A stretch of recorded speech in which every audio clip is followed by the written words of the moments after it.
Jadi setelah 12 sahabat Nabi sallallahu alaihi wasallam dari suku Khazraj, karena kebanyakan pembaiatan Aqabah yang kedua itu dari Khazraj. Kabilah ada dua kabilah besar yang disebut dengan Aus dan Khazraj. Lah yang paling besar itu Khazraj. Pimpinannya dua-duanya namanya Sa'ad. Kalau Khazraj itu pimpinannya namanya Sa'd bin Ubadah. Tapi kalau Aus namanya Sa'ad ibnu Mu'ad. Jadi sama-sama Sa'ad, mudah untuk diingat. Dan itulah dua pemimpin Ansar. Pertama Sa'ad ibn Ubadah dan yang kedua Sa'ad ibn Mu'ad. Jadi saat pembaiatan yang pertama itu kan kebanyakan dari Khazraj, orang-orangnya Sa'ad bin Mu'ad, Sa'ad bin Ubadah. Dan kedua pemimpin ini belum masuk Islam, walaupun orang-orangnya sudah ada yang masuk Islam, sebanyak 12 dari kalangan orang-orang Madinah ketika itu masuk Islam dan melakukan pembaiatan yang pertama. Makanya 12 orang ini akhirnya dikenal dalam sejarah sebagai Nuqabaul Ansar, orang-orang pilihan dari kabilah Ansar, karena mereka lah yang pertama kali berbaiat kepada Rasul pada baiat. Lah saat pembaiatan Aqabah yang pertama itu ada salah satu keponakan dari Sa'ad bin Mu'ad suku Aus yang ikut terlibat di situ. Namanya Sa'ad ibnu Zurarah. Catat nama ini karena nama ini akan selalu disebut dalam kisah pembaiatan Aqabah yang kedua. Namanya Sa'ad bin Zurarah radhiyallahu anhu. Jadi saat pembaiatan Aqabah yang pertama namanya Sa'ad bin Zurarah radhiyallahu anhu ini meminta kepada Rasul agar Nabi sallallahu alaihi wasallam mengirimkan orang terbaiknya ke kota Madinah untuk mendakwahkan penduduk Madinah. Akhirnya kemudian Nabi sallallahu alaihi wasallam memilihkan kepada mereka seorang utusan namanya Mus'ab ibnu Umair. Dan Nabi sallallahu alaihi wasallam karena pertama kali mengutus utusan untuk berdakwah di luar Mekah, maka Nabi SAW tidak sembarang mengutus orang. Makanya Rasul memilihkan orang terbaiknya, dialah Mus'ab ibnu Umar. Lah Mus'ab ibnu Umar ini orangnya ganteng,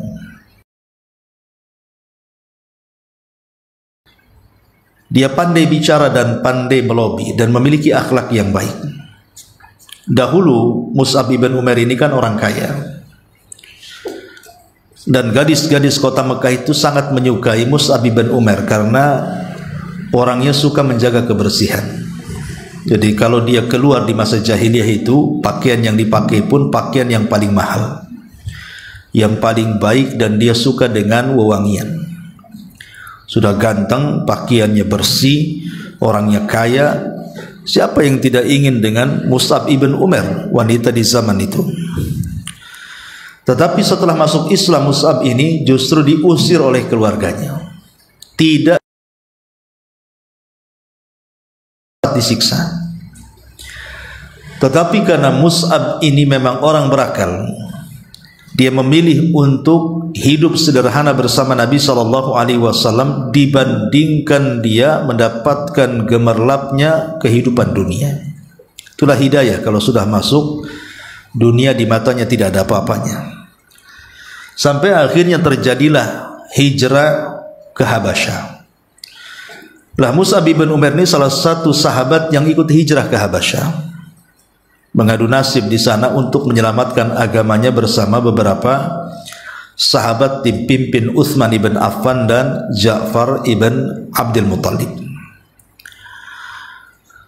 Maka setelah kemudian beliau di Habasyah, tiba-tiba dia mendengar bahwa penduduk Quraisy masuk Islam padahal berita hoax. Kemudian dia pulang dan tidak kembali lagi ke Habasyah, padahal ketika itu ada hijrah yang kedua ke Habasyah, tapi Mus'ab tetap tinggal di kota Mekah.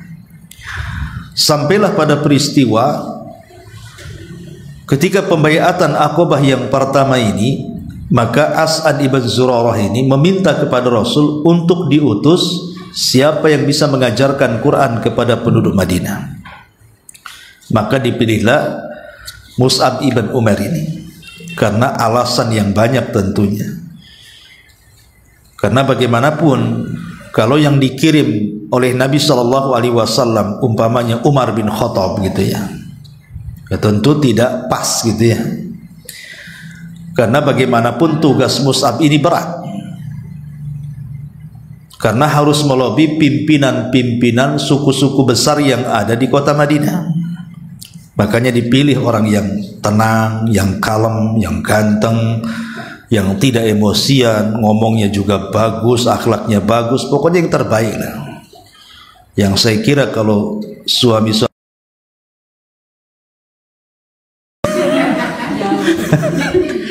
karena suami ibu emosian orang. Intinya bahwa memang Nabi SAW memilih orang terbaik. Berangkatlah Mus'ab ibn Umair bersama Nuqabaul Ansar ini, yang 12 orang itu. Lah sesampainya di kota Madinah, dia tinggal di rumah As'ad ibn Zurarah. Dan As'ad ibn Zurarah ini memberitahu, karena dia ponakan daripada pemimpin Aus, Sa'ad bin Mu'ad, bahwa ada orang yang datang dari kota Mekah membawa agama baru. Sontak saja Sa'ad bin Mu'ad ketika itu masih musyrik, marah dia. Lah Sa'ad bin Mu'ad ini punya kawan sama-sama pemimpin Aus, itu namanya Usaid ibn Khudair radhiyallahu anhu. Jadi kata Sa'ad, ya Usaid, sebaiknya kau berangkat kepada keponakanku si As'ad ibn Zurarah. Dia menyembunyikan orang Mekah dan dia membawa agama baru, sebaiknya kau usir katanya. Akhirnya kemudian Usaid ibn Khudair ini betul-betul mendatangi As'ad ibn Zurarah dengan pedang terhunus, ingin mengusir Mus'ab bin Umair. Ketika sampai saja di rumah As'ad ibn Zurarah dan Usaid ibn Khudair ini berjumpa dengan Mus'ab, langsung dimaki-maki dan disuruh pergi dari Madinah dan kembali ke Mekah. Tapi karena Mus'ab ini pandai ngomong, akhlaknya bagus, kalem gitu, pandai lobi, maka dia mengatakan kepada Usaid ibn Khudair itu, sudah begini saja Mekah, tapi sudikah kamu duduk sebentar? Saya ingin menyampaikan agama yang saya bawa. Kalau kau suka terima, tidak suka tidak usah buat keributan, saya balik sendiri. Objektif kan itu, daripada ribut kan itu. Lah karena Usaid ini juga orang berakal, baiklah kalau begitu. Tapi ingat, kalau setelah kau ngomong, pergi kau dari sini katanya. Lah mulailah kemudian Usaid ibn Khudair ini ngobrol dengan Mus'ab ibn Umair. Mulailah Mus'ab bin Umair membacakan ayat-ayat Al-Quran, memperkenalkan apa itu Islam, siapa Rabb kita, siapa Nabi kita, apa agama kita gitu. Pokoknya dibacakanlah ayat-ayat Al-Quran yang banyak di hadapan Usaid ibn Khudair. Subhanallah, memang hidayah itu milik Allah. Yang tadinya Usaid bin Khudair itu datang hendak mengusir Mus'ab, tiba-tiba hatinya dipenuhi dengan hidayah dan membenarkan agama daripada Nabi SAW, masuk dia Islam dan bersyahadat. Ya. Setelah Usaid bin Khudair ini masuk Islam, akhirnya kemudian Mus'ab meminta agar dia mandi, karena syarat daripada masuk Islam harus mandi. Suruh mandi, kemudian diajari berwudu dan diajari sholat 2 rakaat. Kata As'ad ibn Zurarah kepada Usaid yang sudah masuk Islam, sekarang kan mereka sudah masuk Islam tuh. Jadi As'ad mengatakan kepada Usaid, ya Usaid, sekiranya pamanku Sa'ad bin Mu'ad itu, pemimpin Aus, masuk Islam tentu lebih baik. Bagaimana kalau engkau lobi dia katanya, untuk datang kemari? Kata Usaid ibn Khudair, itu urusanku katanya. biar aku pergi menghadap dia. Berangkatlah Usaid ibn Hudhair ini ke rumahnya Sa'ad bin Mu'ad. Ya, Sa'ad bin Mu'ad kagetlah. Dia yang mengutus Usaid ibn Hudhair untuk mengusir Mus'ab, yang tadinya dengan wajah yang marah gitu ya, pedangnya sudah senyum saja. Kok beda waktu berangkat dengan datang gitu ya. Jadi Mus'ab ini Sa'ad ini heran kepada Usaid ini. Sudah kau usir orang itu katanya. Jadi Usaid ibn Hudhair ini ngarang-ngarang cerita. Dia mengatakan, ya Sa'ad, sudah tenang, sudah kuusir katanya. Tapi masalahnya ada berita yang lebih menarik dibandingkan kisahnya Mus'ab yang diutus dari Mekah itu katanya. Kalau itu sudah kutangani, tapi ada perkara besar katanya. Apa masalahnya? Kata Sa'ad bin Mu'ad ini, itu ponakanmu tuh, si As'ad ibn Zurarah itu, dia sekarang sedang ditahan oleh Bani Haris, mau dibunuh katanya. Lah sontak saja, namanya kabilah di Mekah atau di Madinah di zaman itu kan mereka kuat kesukuannya, hamiyah jahiliyahnya itu ada gitu ya. Jadi fanatik kesukuan ada, walaupun As'ad ibn Zurarah sudah beda agama, satunya Islam satunya musyrik, tapi kalau soal kekabilahan mereka fanatik, pasti akan ditolong walaupun beda agama ya. Jadi Sa'ad bin Mu'ad langsung emosi dan mengatakan, kurang ngajar Bani Haris itu katanya. Kalau dia sampai melukai ponakanku As'ad ibn Zurarah, awas saja ku bantai mereka katanya. Jadi dengan emosinya dia bawa pedang dan mengatakan kepada Usaid ibn Hudhair, ayo kita berangkat katanya. Kita ambil lagi si As'ad ibn Zurarah itu dari Bani Haris katanya. Dua-duanya sudah mendatangi rumahnya As'ad ibn Zurarah ini. Rupanya sampai di situ tak ada pula kabilah Bani Haris itu. Katanya dikepung katanya. Yang ada cuman As'ad ibn Zurarah dan Mus'ab ibn Umair sambil tersenyum. Ya sontak sajalah, ini kan dibohongi namanya. Akhirnya kemudian Sa'ad bin Ubadah marah juga, persis seperti Usaid bin Hudhair ketika datang, dimakinya Mus'ab itu dan diusir dari kota Madinah, suruh pulang ke Mekah. Tapi sekali lagi Mus'ab dengan kepiawaian bicara dan retorika bicaranya, oratornya, dia mengatakan kepada Sa'ad ini, ya Sa'ad, duduklah sebentar, ada yang ingin saya bicarakan. Kalau engkau suka dengan ucapanku, alhamdulillah. Kalau tidak suka, saya akan pulang sendiri ke Mekah. Tidak usah diusir, tidak usah buat keributan di sini. Akhirnya kemudian karena Sa'ad bin Mu'ad juga orang berakal juga, maulah duduk di situ. Islam, tentang Allah, tentang Rasul, dengan membacakan ayat-ayat Al-Quran, subhanallah, sekali lagi hidayah masuk ke lubuk hatinya Sa'ad bin Mu'ad. Entah apa yang merasuki Sa'ad, tiba-tiba hidayah masuk ke hatinya, kemudian masuk juga Islam. Subhanallah, ini bagaimana perannya Mus'ab bin Umair ini luar biasa. Wajarlah kalau Nabi SAW pernah mengatakan dalam sebuah hadis kepada Mus'ab bin Umair ini. Apa kata Nabi SAW? Rasul mengatakan, unzuru ila hadzal rajul alladzi qad nawwarallahu qalbahu laqad ra'aituhu baina abawaini ya'udduanahu atau ya'duanahu bi atyabit ta'ami wasyarabi ila akhir kata-kata Nabi. Tapi syahidnya di sini kata Rasulullah SAW, lihatlah orang ini. Orang ini adalah, maksudnya Mus'ab bin Umair. Orang ini adalah orang yang diberikan cahaya oleh Allah hatinya. Orang ini orang bersih, orang ikhlas. Dari sini menunjukkan bahwa kalau kita berdakwah dengan ikhlas, Bu, pasti ada pengaruhnya. Ibu kalau mau nasihati anak-anak ibu dengan keikhlasan karena Allah Subhanahu wa taala, pasti berpengaruh. Makanya ikhlas itu modal pertama dalam berdakwah. Karena ikhlas itulah yang mempengaruhi dakwah. Itulah yang dimiliki oleh Mus'ab ibn Umair ketika mendakwai dua pembesar Aus ini. Akhirnya kemudian Sa'ad bin Mu'ad pun masuk Islam. Masyarul muslimat yang dimuliakan Allah Subhanahu wa taala, ketika keduanya Islam inilah berarti dua tokoh besar Aus ini sudah masuk Islam. Akhirnya kemudian Sa'ad bin Mu'adz setelah masuk Islam, dia pulang ke kaumnya. Dia kumpulkan kabilah Aus itu. Kemudian mengatakan kepada kabilah Aus itu, masuklah kalian ke dalam Islam. Dan saya ancam kalian, kalau tidak mau masuk Islam, keluar dari Aus, katanya. Masya Allah ya. Dia mengancam satu kabilah. Dia mengatakan, masuklah kalian masuk Islam, katanya. Kalau tidak mau masuk Islam, keluar dari Aus, katanya.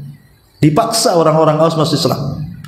Ya karena yang nyuruh adalah pimpinannya, dan mereka tahu kedudukan Sa'ad bin Mu'adz di hadapan mereka. Akhirnya satu Aus masuk Islam, kecuali satu orang tidak masuk Islam, namanya Usairim. Jadi ada sahabat namanya Usairim, ketika Sa'ad bin Mu'adz ini mengajak satu kabilah masuk Islam, dia tidak mau masuk Islam. Kekeh dia tidak mau masuk Islam, walaupun belakangan dia masuk Islam gitu ya. Tapi nanti ketika terjadi perang Uhud, itu pun Nabi SAW sudah ada di Madinah. Jadi Usairim ini, dia melihat kabilahnya ikut berperang melawan orang-orang musyrik di Uhud ini. Walaupun dia beda agama, tapi sekali lagi kesukuan itu tetap mempersatukan mereka. Jadi mereka datang, si Usairim ini datang kepada Rasul, ya Rasulullah, ya Muhammad, libatkan aku dalam jihad. Aku tidak hendak mendukung agamamu, tapi masalahnya yang ikut jihad bersamamu itu semua saudara-saudara saya, itu kerabat-kerabat saya. Ada paman, ada ponakan, ada sepupu. Mereka adalah keluarga saya. Tidak mungkin saya biarkan keluarga berperang dan saya duduk. Libatkan aku dalam perang, tapi bukan karena membela agama. Saya hanya ingin membela kabilahku, katanya. Tapi Rasul menolak, tidak mau. Oh, tidak bisa, katanya. Kalau kamu ingin ikut perang, ikut agamaku dulu, kata Nabi. Tapi kekeh dia mengatakan tidak. Tapi karena takut tidak ikut berperang, akhirnya kemudian dia pun mau mengucapkan dua kalimat syahadat, si Usairim ini. Maka dia pun kemudian setelah mengucapkan dua kalimat syahadat, artinya kan secara zahir dia masih Islam. Siapa yang tahu hatinya dia? Tapi Allah Subhanahu wa taala memang menggerakkan hatinya Usairim ini untuk masuk Islam. Maka setelah Usairim kemudian mengucapkan dua kalimat syahadat, dia pun masuk bertempur dalam Uhud. Dan Allah takdirkan Usairim meninggal dunia. Kata Nabi SAW, lihatlah seorang sahabat yang memiliki amalan ringan tapi pahala besar. Itulah Usairim. Makanya Abu Hurairah radhiyallahu anhu pernah bercerita di hadapan para sahabat sepeninggal Rasul.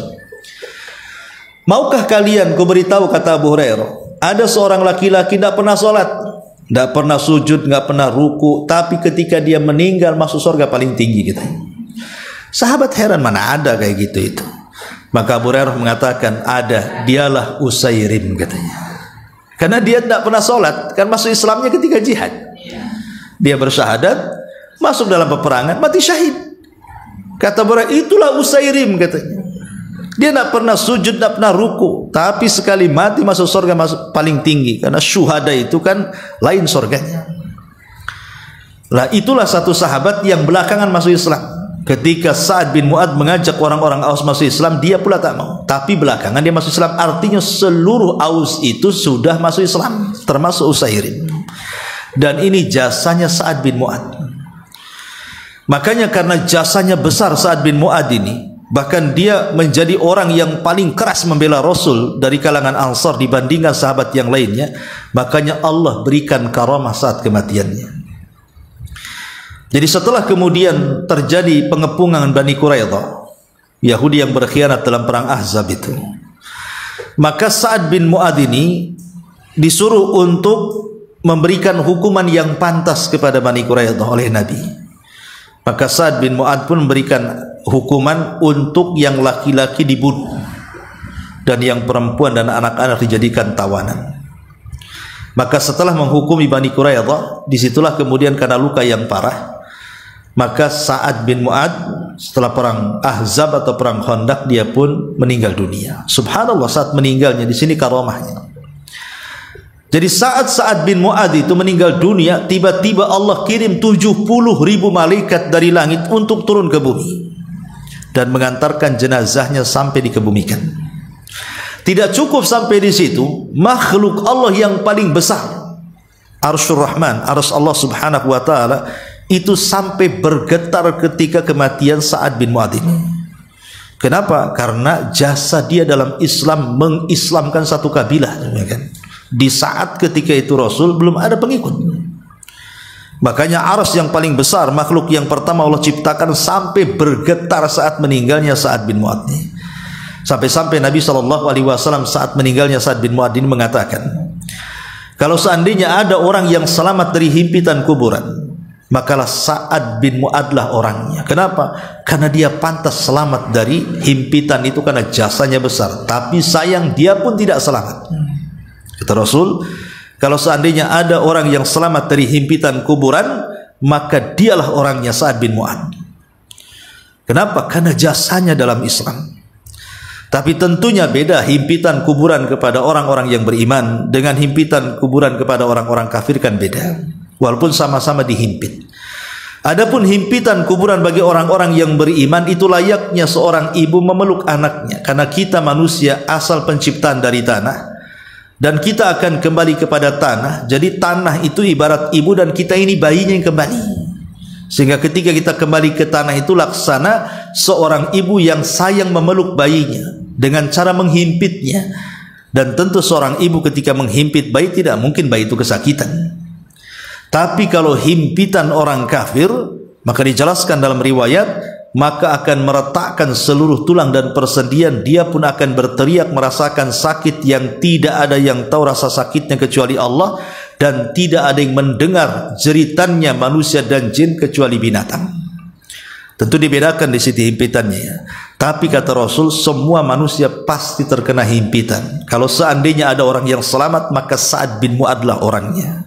Karena jasa dalam Islam itu luar biasa, ya. Ma'asyiral muslimat yang dimuliakan Allah Azza wa Jalla, termasuk juga Usaid ibn Khudair. Karena bagaimanapun Usaid ibn Khudair pun sangat memiliki sumbangsi besar atas keislaman orang-orang Aus, kan? Karena dia juga pembesarnya. Lah dia pun diberikan karamah oleh Allah Subhanahu wa taala itu Usaid bin Khudair itu. Sampai satu hari Usaid bin Khudair ini tengah malam dia salat malam. Dia membaca Quran. Ketika dia membaca Quran itu, masalahnya anaknya si Yahya itu sedang tertidur dan dekat dengan kandang kuda, dan ada kuda yang diikat di situ. Jadi setiap Usaid bin Khudair ini membaca Quran, kudanya selalu ngamuk dan meringki. Jadi khawatir kalau seandainya kudanya lepas talinya dan menyepak anaknya yang sedang tidur si Yahya itu. Jadi terkadang dia terhenti, maka kuda itu juga terhenti. Nanti baca lagi dalam salatnya, kuda itu ngamuk lagi. Begitulah seterusnya sampai akhirnya dia berkeinginan untuk berhenti karena takut dengan anaknya si Yahya itu. Tapi sebelum dia menghentikan salatnya, dia melihat ada cahaya yang melesat dari langit menuju dirinya. Lah hal ini diketahui Nabi. Kemudian Nabi SAW mengatakan kepada Usaid ibn Khudair, ya Usaid, aku tahu kau semalam sedang salat. Kata Usaid, iya betul wahai Rasul, dan aku melihat ada cahaya dari langit. Maka Rasul mengatakan, ya Usaid, kalau engkau tidak berhenti membaca Quran malam itu, maka cahaya itu adalah para malaikat yang sedang turun menemui dirimu. Dan kalau engkau terus baca sampai waktu pagi, niscaya para sahabat akan melihat malaikat-malaikat yang turun itu, katanya. Ini kan sebuah karamah yang Allah Subhanahu wa taala berikan kepada Usaid ibn Khudair radhiyallahu anhu, karena memang dua-duanya juga memang orang penting di tengah-tengah Ansar, ya, pendiri-pendiri Ansar lah bahasanya, ya. Lah sekarang masalahnya ada satu lagi yang belum masuk Islam. Siapa? Sa'ad bin Mu'adz, itu tokoh sentralnya. Sa'ad bin Ubadah, Sa'ad bin Ubadah itu tokoh sentralnya yang menguasai Khazraj. Kan Khazraj kabilah paling besar, Aus itu kecil, ya. Jadi Sa'ad bin Ubadah ini belum masuk Islam, masih kafir dia, masih musyrik. Ini kalau dia masuk Islam, selesailah itu. Pasti akan banyak orang masuk Islam karena dia tokoh sentralnya masalahnya. Makanya saat meninggal Nabi SAW, dialah satu-satunya orang Ansar yang dinobatkan pengganti Nabi, Sa'ad bin Ubadah ini. Ketika Rasul meninggal, kan sibuk orang-orang Muhajirin memfardu kifayahkan Rasul, sementara orang Ansor sibuk datang ke rumahnya Sa'ad bin Ubadah meminta agar dia menjadi pengganti Nabi, karena memang tokoh sentralnya masalahnya di kota Madinah. Tapi tiba-tiba kemudian Abu Bakar datang dan Umar serta Abu Ubaidah ibnul Jarrah mengatakan bahwa tidak ada hak orang-orang Ansor itu menjadi pemimpin, karena Rasul mengatakan al-a'immatu min Quraisyin, pemimpin itu harus dari suku Quraisy. Akhirnya kemudian mereka mengalah setelah Abu Bakar menjelaskan tentang bahwa mereka tidak layak menjadi pemimpin, yang menjadi pemimpin itu orang-orang Muhajirin. Maka Abu Bakar pun pertama orang yang dibaiat, dan orang Ansor selamanya tidak pernah jadi pemimpin. Abu Bakar meninggal, ganti Umar, Umar dari Muhajirin. Umar meninggal, ganti Utsman, Utsman dari Muhajirin. Utsman meninggal, ganti Ali, Ali juga dari Muhajirin. Ali meninggal, ganti Hasan putranya, juga dari Muhajirin. Kemudian Hasan memberikan kekuasaannya kepada Muawiyah, kemudian berubahlah estafet dari masa Khulafa Rasyidin menjadi masa kerajaan, dan raja pertama Muawiyah bin Abi Sufyan dengan Bani Umayyahnya juga dari Muhajirin, dan seluruh yang menjadi raja Bani Umayyah semuanya Muhajirin. Bani Umayyah tumbang oleh Bani Abbasiyah, juga semua Muhajirin sampai kepada Turki Utsmani. Jadi Ansor itu tidak pernah menjadi pemimpin, tetapi al-jaza min jinsil amal, balasan itu sebagaimana perbuatannya. Karena kesabaran orang-orang Ansor menjadi rakyat, karena rakyat akan selalu tertindaskan gitu ya. Karena kesabarannya orang-orang Ansor tidak menjadi pemimpin sepanjang hayat mereka, makanya mereka kelak di akhirat adalah manusia yang pertama kali meminum telaga Nabi sallallahu alaihi wasallam sebelum yang lainnya. Jadi orang-orang Ansar itulah yang pertama kali menjumpai Rasul di telaganya, sebagai balasan karena mereka sudah sabar menjadi rakyat dan tidak ada yang menjadi pemimpin. Ma'asyiral muslimat yang dimuliakan Allah Azza wa Jalla, kembali bahwa akhirnya kemudian orang-orang Aus ini mereka berusaha mencari cara bagaimana Sa'ad bin Ubadah ini masuk Islam. Akhirnya dengan kepiawaian Sa'ad bin Mu'ad, kemudian As'ad ibn Zurar, kemudian Sa'ad bin Mu'ad, Usaid bin Khudair dan yang lainnya, mereka pun membujuk supaya Sa'ad bin Ubadah ini berjumpa dengan Mus'ab bin Umair ini. Entah gimana ceritanya, akhirnya kemudian berjumpalah dua manusia mulia ini, Sa'ad bin Ubadah dengan Mus'ab bin Umair ini. Ya persis seperti yang dilakukan kepada Usaid ibn Khudair dan Sa'ad bin Mu'ad tadi, membacakan ayat-ayat Al-Quran, wejangan-wejangan Nabi SAW. Akhirnya kemudian dia pun tertarik masuk Islam. Maka dengan tertariknya masuk Islam Sa'ad bin Ubadah ini, maka resmilah dua kabilah besar Madinah semua masuk Islam. Itulah sejarah berdirinya orang Ansar. Karena Ansar ini terdiri daripada dua suku, pertama Khazraj dan Aus, walaupun dua suku ini sebenarnya satu saudara karena turunan Bani Kailah sebenarnya. Cuman semenjak mereka hijrah ke kota Madinah, gara-gara ada pembunuhan, akhirnya mereka pun selama 120 tahun bermusuhan, sampai datang Nabi ke kota Madinah baru kemudian mereka berdamai dan disatukan dalam Ansar. Mereka bersatu sehingga mereka disebut Ansar, sehingga Allah ingatkan dalam Al-Quran itu, wadhkuru nikmatallahi alaikum idh kuntum a'daan fa'allafa baina qulubikum. Ingatlah akan nikmat Allah yang dulu kalian bermusuh-musuhan selama 120 tahun, tiba-tiba Allah lembutkan hati kalian, fa asbahtum bi nikmati ikhwana, kalian pun menjadi karena nikmat Allah bersaudara. Jadilah mereka orang Ansar yang betul-betul membela Nabi SAW setelah orang-orang Muhajirin. Karena dengan masuk Islamnya dua pembesar mereka, Sa'ad bin Mu'ad dan Sa'ad bin Ubadah. Dan Sa'ad bin Ubadah ini terkenal orang yang paling baik dengan Nabi SAW. Jadi setiap Nabi SAW berada di giliran Aisyah radhiyallahu anha, maka Sa'ad bin Ubadah itu selalu datang dengan hadiah yang sangat besar, karena dia tahu pahala memberikan hadiah ketika Rasul senang itu berbeda dengan memberikan hadiah ketika Rasul kurang senang. Dan Sa'ad bin Ubadah tahu kalau Rasul di rumah Aisyah pasti senang.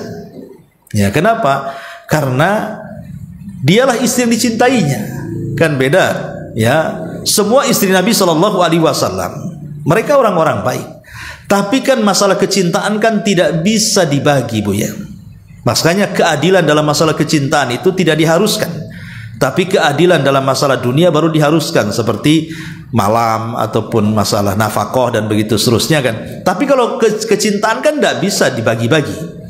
Sama dengan Yakub ketika mencintai anak-anak yang 12. Dia lebih mencintai Nabi Yusuf dibandingkan 11 saudaranya yang lain, kan begitu. Karena kecintaan tidak bisa dibagi, Bu. Ya. Jadi Nabi SAW itu kalau di rumah Aisyah itu kan lebih senang karena dia tinggal di rumah yang dicintainya dibandingkan kalau dia tinggal di istri-istri yang lainnya. Makanya ketika saat Rasul sakit pun sebelum meninggalnya, dia memilih rumah Aisyah untuk tinggal, kan. Jadi Sa'ad bin Ubadah tahu kalau seandainya kalau Rasul di rumah Aisyah pasti senang tuh. Makanya disuruh bawa hadiah besar. Itulah yang membuat kecemburuan istri-istri yang lainnya. Sampai akhirnya gerutulah istri-istri yang lainnya. Bilanglah sama Nabi itu, wahai Fatimah, kalau Nabi di rumah kami kasihlah hadiah juga, katanya. Masa di rumah Aisyah saja sahabat berbondong-bondong bawa hadiah, ketika di rumah kami tak ada hadiah, katanya, kan. Disitulah terjadi kecemburuan. Kecuali satu istri Rasul tidak pernah cemburu. Namanya siapa? Bukan Ummu Salamah. Ya. Ummu Salamah itu tidak pernah cemburu sama sekali. Itulah satu-satunya wanita yang berakal. Kenapa? Karena didoakan tidak cemburu. Satu-satunya wanita yang didoakan dihilangkan cemburunya cuma Ummu Salamah. Karena memang ada doa Rasul, itu ya. Ya. Dan kalau saya tahu doanya pun saya nggak akan bocorkan ke suami-suami ibu.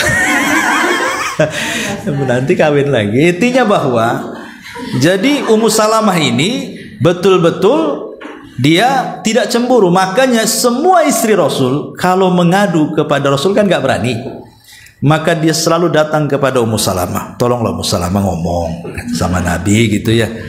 Kalau Nabi berada di giliran kami itu, ya kasih tahu sahabat itu, kasihlah hadiah juga kami. Akhirnya Ummu Salamah datang kepada Rasulullah, coba mengungkapkan perasaan istri-istri yang lainnya. Wahai Rasul, istri bukan banyak, kan begitu. Kenapa engkau selalu hanya mencintai Aisyah dan seolah-olah yang lainnya itu biasa-biasa saja, gitu. Tapi Rasul tidak menjawab. Ya. Sampai Rasul nggak berikan jawaban sama sekali. Rasul hanya diam saja. Karena kalau dia memberikan jawaban pasti ada masalah, gitu ya. Rasul hanya diam saja. Karena tidak berhasil lewat Ummu Salamah, akhirnya mereka menggunakan putrinya Fatimah. Cobalah bilang sama Fatimah, biar dia aja, dia kan anak yang paling cintai Nabi itu. Akhirnya datang kepada Fatimah, tapi juga tidak dapat jawaban kecuali satu. Rasul hanya mengatakan, Fatimah, kau cinta abimu tidak? Kata Fatimah, ya cintalah kau abiku, kau Nabi, kau Rasul. Kalau begitu, kalau kau mencintai aku, kata Rasul, cintailah orang yang kau cintai juga. Selesai. Akhirnya dapat jawaban seperti itu. Istri sayangnya terdiam. Tentu ada alasannya. Kenapa Rasul lebih mencintai Aisyah? Bukan tidak ada alasannya, ya. Karena Jibril itu tidak mau turun di kamar-kamar istri yang lainnya. Itu masalahnya. Rasul kan tidak punya rumah. Rasul itu hanya punya kamar. Makanya ada Al-Quran itu surat namanya surah Al-Hujurat, ya. Bukan surah Al-Buyut. Kalau buyut itu artinya rumah-rumah. Al-Hujurat itu kamar-kamar. Jadi Rasul itu membuat kos-kosan bahasa kitanya. Ya, jadi Rasul itu istrinya hanya ditaruh di kos-kosan. Hujurat kan kamar-kamar, arti hujurat itu kamar kecil. Nah, itulah rumahnya istri-istri Nabi. Lah Jibril itu tidak pernah turun di kamar-kamar istri-istri yang lainnya. Dia hanya mau turun di kamar Aisyah. Itu yang menjadikan kenapa Rasul cinta dengan Aisyah. Karena di kamar itulah Jibril datang ngasih wahyu, bermurojaah dan begitu seterusnya. Itu yang menyebabkan Rasul senang dengan Aisyah. Makanya ketika di akhir kehidupannya juga memilih di kamar Aisyah, karena Jibril hanya turun di situ. Itulah alasannya kenapa Rasulullah lebih cinta dengan Aisyah. Makanya kemudian baru menyadari hal itu istri-istrinya, kenapa Aisyah itu sangat dicintai Rasul. Dan Sa'ad bin Ubadah ini tahu kalau Rasul di rumah Aisyah pasti suka tuh. Makanya selalu bawa hadiah. rumah Aisyah Ummul Mukminin radhiyallahu anha. Intinya bahwa setelah masuk Islamnya Sa'ad bin Ubadah, maka disinilah sejarah berdirinya kaum Ansar. Karena ketika sudah masuk Islam di tangan Sa'ad bin Mu'adz, kemudian orang-orang Khazraj mayoritas sudah masuk Islam di tangan Sa'ad bin Ubadah, maka berdirilah orang-orang Ansar yang siap membela Nabi sallallahu alaihi wasallam. Lah dari sejarah inilah akhirnya kemudian para pembesar mereka sebanyak 70 lebih lah pokoknya, akhirnya mereka pun siap datang ke kota Mekah untuk membaiat Nabi pada pembaiatan Aqabah yang kedua. Inilah sejarahnya, ya. Kalau pembaiatan Aqabah yang pertama itu kan baiatnya soal baiat iman. Tapi kalau pembaiatan yang kedua ini bicara soal jihad, soal perlindungan. Makanya ketika Nabi SAW mendengar bahwa ada informasi dari Mus'ab bin Umair bahwa pembesar-pembesar Madinah sebanyak 70 orang, 73 ya, bersama ada beberapa wanita akan datang ke Mekah di musim haji, maka Nabi SAW tidak lantas kemudian menemui mereka. Ya wajar, karena ketika itu memang kondisi Nabi SAW sudah terpuruk dengan meninggalnya Khadijah, meninggalnya Abu Talib. Tentu Rasulullah harus hati-hati, jangan-jangan ini ada makar di dalamnya. Makanya Nabi SAW yang menentukan tempatnya dan beberapa sahabat yang akan dibawa Rasul untuk perlindungan Nabi. Akhirnya Rasul pun menentukan tempatnya di Aqabah, dan dia membawa 3 orang untuk menemui mereka. Pertama Abu Bakar, memang orang yang sangat dipercayainya. Yang kedua dia membawa Ali radhiyallahu an, dan yang ketiga dia membawa Abbas, pamannya, ya. Karena ketika itu Abbas walaupun belum masuk Islam, masih kafir gitu ya. Tapi kan Abbas itu tahu Rasul akhlaknya melindungi keluarganya seperti apa. Jadi dia bawa Abu Bakar dan Ali yang muslim dan membawa Abbas yang kafir. Kalau Abu Bakar dan Ali ini untuk melindungi Rasul, adapun Abbas ini sebagai pelindungan dari kabilah. Karena harus ada pelindungan dari kabilah. Kalau macam-macam ini kan, qadarullah mamanya ada makar di situ, maka Abbas ini kan pemimpin kabilah, bisa dilindungi oleh kabilahnya sehingga mereka tidak macam-macam. Makanya Rasul membawa Abbas walaupun ketika itu masih kafir. Ya belakangan masuk Islam juga, tapi kan Rasul hanya untuk menjaga-jaga. Makanya ketika kemudian berjumpa dengan mereka, yang jadi juru bicara adalah Abbas, ya, memastikan apakah mereka siap membawa Rasul ke Madinah dan siap melindungi. Kemudian awas kalau terjadi apa-apa, kami akan bergerak dan begitu seterusnya. Ya, tapi kemudian dengan ketulusan orang-orang Ansar yang datang untuk membaiat Rasul masuk Islam, maka Abbas pun akhirnya luluh, kemudian membiarkan Rasul hijrah dari Mekah ke kota Madinah. Lah disinilah ada teks baiat yang berbeda dengan teks baiat yang pertama, ya. Makanya disebutkan di sini tentang teks baiatnya, baiat Aqabah yang kedua, ya. Pada halaman ke 206 itu poin-poin baiat itu dijelaskan di sini oleh Imam Ahmad, telah meriwayatkan dari Jabir poin-poin baiat secara rinci, di mana Jabir berkata, kami berkata kepada Nabi SAW, wahai Rasulullah, untuk apa kami membaiatmu? Maka beliau bersabda, 1, untuk mendengar dan taat, baik dalam kondisi semangat ataupun malas. Artinya mereka harus tetap tidak boleh memberontak. Kalau mereka sudah baiat ke Nabi, tidak boleh ada yang memberontak. Apakah kalian sedang malas atau kalian sedang semangat, maka kalau sudah kuperintahkan, kalian harus mengatakan sami'na wa ata'na. Ini pembaiatan ketaatan kepada penguasa. Kemudian yang kedua, untuk berinfak baik di dalam masalah sulit ataupun mudah. Pokoknya kalau Rasul perlu dana untuk berperang, Rasul perlu dana untuk jihad di jalan Allah atau untuk dana kemaslahatan kaum muslimin, maka dana itu harus sudah ada. Bagaimana caranya? Ya, pokoknya kalian harus cari. Makanya lihat orang-orang Ansar itu ketika mereka berinfak kepada Rasul itu luar biasa, jor-joran mereka itu, ya. Karena mereka sudah dibaiat masalahnya.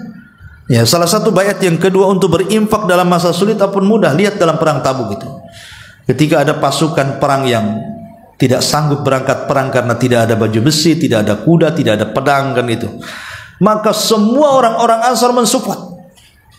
Semua harta mereka keluarkan, wanita-wanita mereka kemudian menarik kalung, gelang dan sebagainya, kemudian dikumpulkan di hadapan Rasul. Itulah sebagai dana perang dan Allah menangkan dalam Tabuk. Ya. Kemudian yang ketiga, untuk berbuat amar ma'ruf nahi mungkar. Dan kemungkaran yang paling besar adalah kesyirikan. Artinya Rasul sallallahu alaihi wasallam meminta kepada para sahabat untuk memberantas kesyirikan dan mengajak manusia kepada kebaikan yang paling besar adalah tauhid. Artinya Rasulullah SAW meminta kepada para sahabat untuk menegakkan tauhid dan memberantas segala yang keempat, untuk senantiasa tegar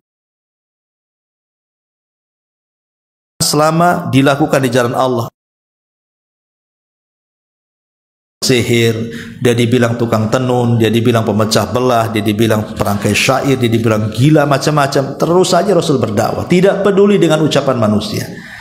Ya, intinya ya, anjing menggonggong kafilah tetap berlalu. Jangan pedulikan ucapan manusia, tetap saja lurus dalam berdakwah. Kemudian yang kelima, untuk membelaku manakala aku datang kepada kalian dan melindungiku sebagaimana kalian melindungi diri kalian sendiri, istri-istri kalian sendiri dan anak-anak kalian sendiri. Artinya Rasul menanamkan kecintaan bahwa aku harus lebih kalian dan seluruh manusia. Dan kalau aku seandainya terjadi bahaya, maka yang pertama kalian lindungi adalah aku sebelum istri kalian, anak kalian dan keluarga kalian atau orang yang kalian cintai. Betul-betul disuruh untuk meletakkan loyalitas total bahasanya. Bahwa setelah Allah, akulah orang yang kalian harus tolong, harus bela dan begitu seterusnya. Artinya isi baiat ini, 5 poin ini semua bicara soal jihad, soal perjuangan, soal dakwah, ya. Jadi ini karena ini sudah memulai dakwah meluaskan. Katanya kan di Mekah saja. Nah, sekarang sudah meluas ke kota Madinah dan sudah didukung oleh 2 kabilah besar Madinah, Khazraj dan Aus. Artinya Islam ke depan akan semakin besar lagi.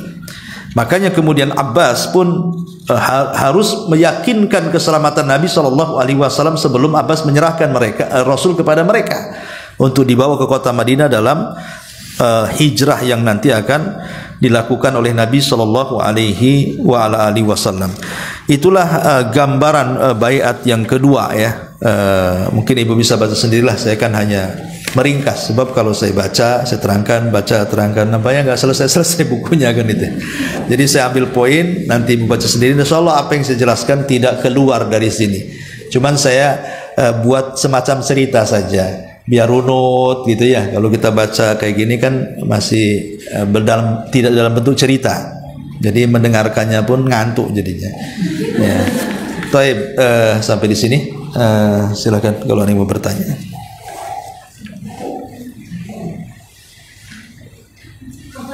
Iya.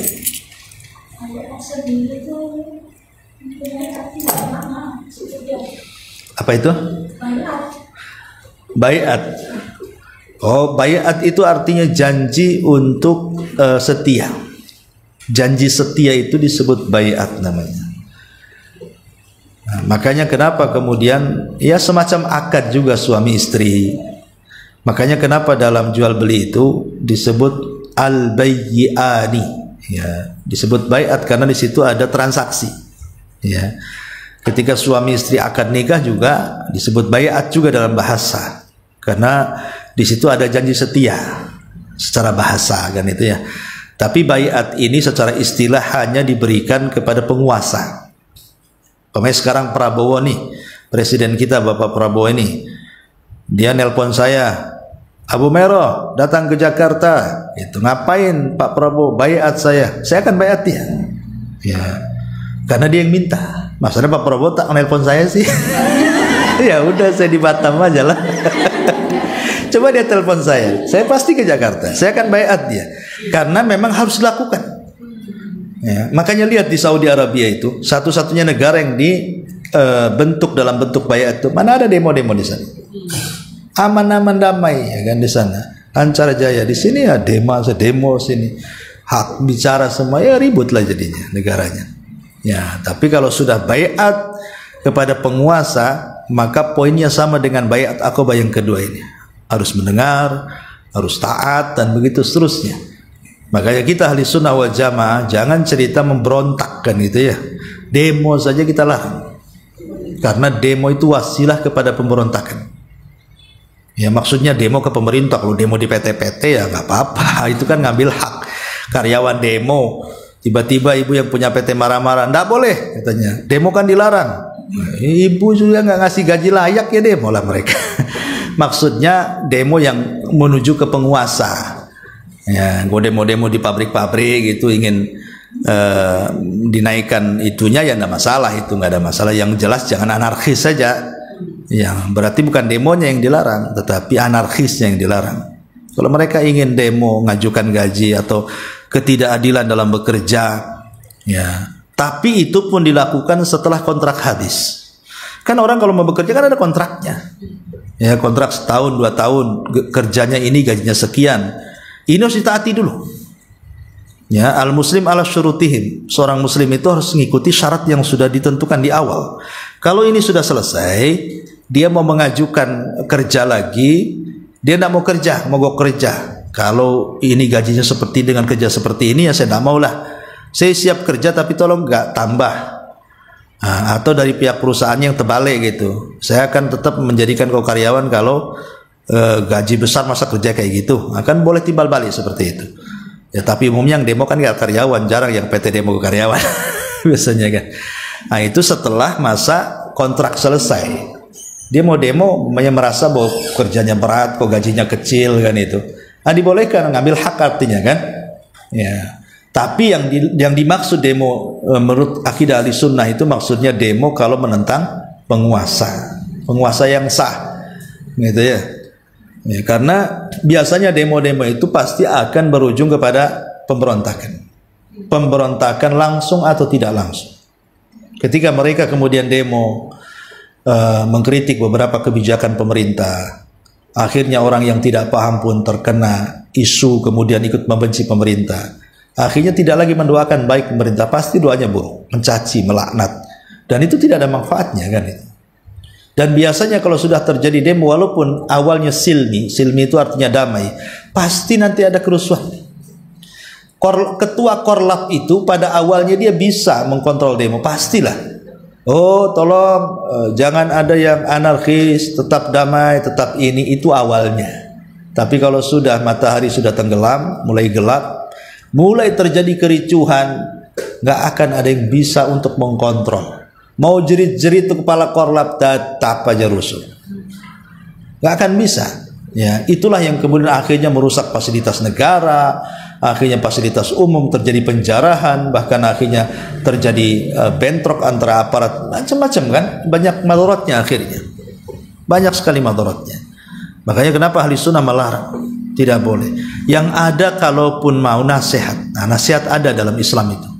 Dan Rasul mengatakan afdalul jihad kalimatul haq inda sultanil jair. Bahwa kalimat yang hak, jihad yang paling utama itu adalah kalimat yang benar yang disampaikan kepada pemimpin yang zalim. Ya kita sampaikan nasihat. Ya, sampaikan nasihat, kirim ustadz-ustadz, kirim para ulama terbaik gitu kan. Lewat instansi yang dekat dengan pemerintah. Kemudian dipertemukan dengan pemimpin pemerintah, adakan dialog, itu yang disyariatkan. Ya, jadi Islam itu sangat anti dengan masalah pemberontakan. Makanya kenapa dibentuklah semacam baiat tadi. Tapi masalahnya hadis-hadis baiat ini diselewengkan oleh sebagian kelompok-kelompok dalam sempalan Islam. Ada kelompok-kelompok ormas-ormas dalam Islam itu, mereka menentukan baiat dalam ormas mereka, ya kan, harus ke pimpinan pesantrennya atau pimpinan tarikatnya atau apalah gitu ya. Enggak, hadis ini tidak bicara soal itu, hadis ini bicara pemerintah. Kalau Anda melakukan pembaiatan dalam kelompok, itu namanya membuat negara dalam negara, itu namanya gerakan bawah tanah itu tidak boleh. Karena hadis-hadis baiat ini bicara soal pemerintah, tidak ada bicara soal kelompok-kelompok, nggak ada. Ya, sampai mendoktrin ada sekelompok itu kalau sampai keluar dari kelompoknya maka dia akan matinya seperti mati jahiliyah. Nah, ini akhirnya banyak orang yang tidak mau keluar karena takut mati jahiliyah. Akhirnya ketika dimintai sumbangan, ya zakat aja 2,5%, dia minta 20% dikasih juga. Lebih besar daripada zakat akhirnya. Akhirnya kemudian mendoktrin di luar kelompoknya sesat, kafir. Nah ini kan bahaya, karena dia tidak bisa keluar karena terikat dengan baiat. Jadi baiat itu artinya janji setia. Wallahu a'lam. Iya. Tentang jadi bagaimana tentang orang tuanya Mus'ab bin Umair ini kan tadi dia orang yang kaya, orang sedang dia berpisah. Memang tidak dijelaskan orang tua Mus'ab bin Umair ini apakah dia belakangan masuk Islam. Saya baca di beberapa literatur tentang sirah beliau memang tidak dijelaskan. Cuman Mus'ab ini memang mendapatkan perlakuan yang tidak enak dari ibunya, karena dia kan sudah meninggal ayahnya, sehingga dia hidup sama ibunya, dan ibunya menghentikan nafkahnya, sehingga dia dihidupkan, dibiarkan kayak gelandangan. Tetapi akhirnya dia pun lebih memilih tinggal bersama Nabi, hidup ala kadarnya. Ketika sampai di Madinah pun bergabung dengan Ashabus Suffah. Ya, memang Mus'ab ini meninggal muda di usia 40 tahun kurang lebih, ya. Tapi luar biasa, saat dia meninggal dunia di perang Uhud, ingat perawakan Mus'ab itu persis seperti Nabi, tidak kurang tidak lebih. Jadi kalau dia pakai baju besi, itu sudah nggak dibedakan mana Nabi mana Mus'ab. Saking miripnya Mus'ab dengan Nabi itu. Makanya dalam perang Uhud ketika orang-orang kafir membunuh Mus'ab bin Umair, disangkanya dibunuh Nabi. Kalau teriak-teriak orang mengatakan kutila Muhammad, Muhammad sudah mati. Itu yang membuat para sahabat tunggang langgang, korat karit, kocar kacir. Akhirnya sebagian sahabat lari dari peperangan kan, karena mendengar Rasul meninggal, padahal yang dibunuh Mus'ab. Ya, makanya saking miripnya. Tapi kemudian Rasul muncul, barulah kemudian semangat para sahabat dan balik menyerang walaupun terjadi kekalahan.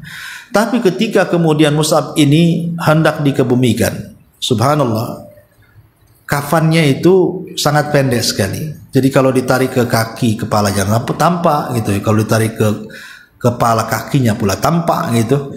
Akhirnya Nabi SAW memilih untuk menarik ke kepala dan kakinya ditutup dengan dedaunan, kemudian dikebumikan. Itulah kondisi Mus'ab dengan kesederhanaan dia. Padahal dia orang yang paling kaya di Mekah itu. Nah, tapi nasib keluarga ibunya apakah masuk Islam belakangan atau enggak, wallahu alam. Ya, karena tidak diceritakan. Ya. Oh iya. Kita sampai di sini. Subhanallah bihamdika.